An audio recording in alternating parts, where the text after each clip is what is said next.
Asalaamu calaykum waraxmatullaahi wabarakaatu. Maanta waxaan ka hadlaynaa qisadii Gypsy Rose Blanche. Gypsy xabsiga ma ka soo bixi doontaa?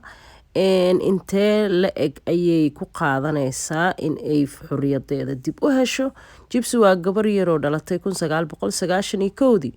Hooyadeed ayaa ka been sheegtay markii ay yareed ay dhahday in ay gabadheeda qabta sleep apnea cudurka la dhaho ee hurdada aysan dhammaystira karin. Markii ay 8 sano gaartana hooyadeed waxay tiri gabadhaydu waxay qabtaa leukemia, kansarka ku dhaca dhiigga ilaa iyo lafaha. Timihii ayaa sidii looga xiiray. Gypsy waxay martay 30 qalliin ilaa ay ilkaheedii ay weyso. Hooyadeed waxay dib u dalbatay in aysan gabadheedii haddana aysan socon karin oo kursiga wheelchair-ka la saaro si ay lugaha waxay ka qabtaa bay dhahday muscle dystrophy oo murqaha ku dhaco.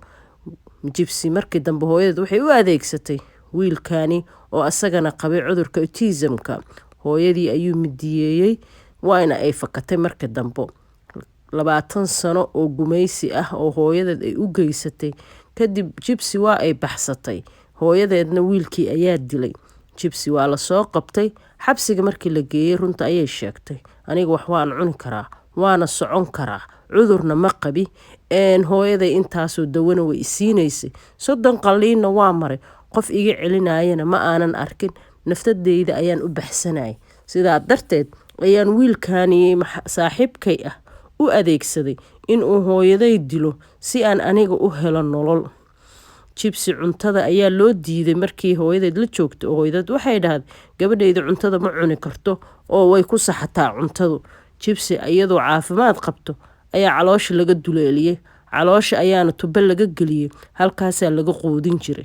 Gypsy waxay sheegtay inay habeenkii tay soo kacdo ee cuntooyinka ka xadi jirtay firindeerka aynan soco karto. Hooyadeed waxay ku heshay lacago badan, guryo ayaa loogu dhisay, deeq badanna way ku heshay. Laakiin intaasoo dhan hooyadeed waxay u sameynaysay gabadheeda in 30 qalliin u marsiiday in ay lacag iyo ay hesho guri. Laakiin Gypsy waa gabar soo qaangaartay markaas waxayna isku dayday in ay ka baxsato dhibaatadani si ay u hesho nolol dadka ficeeda haysto.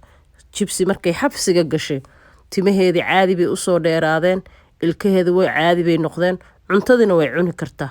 Halka marka hore ee ilkuhu ka burbureen timihiina laga xiiri jiray sida dadka kansar ka qabo oo timaha ka bida. Hooyadeed subax walba timahay ka xiiri jirtay. Subax walbana dhakhtarkay geyn jirtay. Sawirka halkaana ayadii hooyada isla taagan yihiin waa sawirkaas ay u egtahay sida qof xanuunsan. Sawirkanna waa sawirkay xabsiga gashay oo qofka caadiga u egtahay. Wiilkaana waa wiilkii maxaa la yiraahdaa ay ku dalbatay in uu hooyada dilo. Qisadan oo dhammaystiran waa idiin soo wadaa. Waxa ku kalifay sheekada meesha ka imaatay Gypsy aabaheed iyo 10 sano oo laga xukumay iyo markay soo bixi doonto.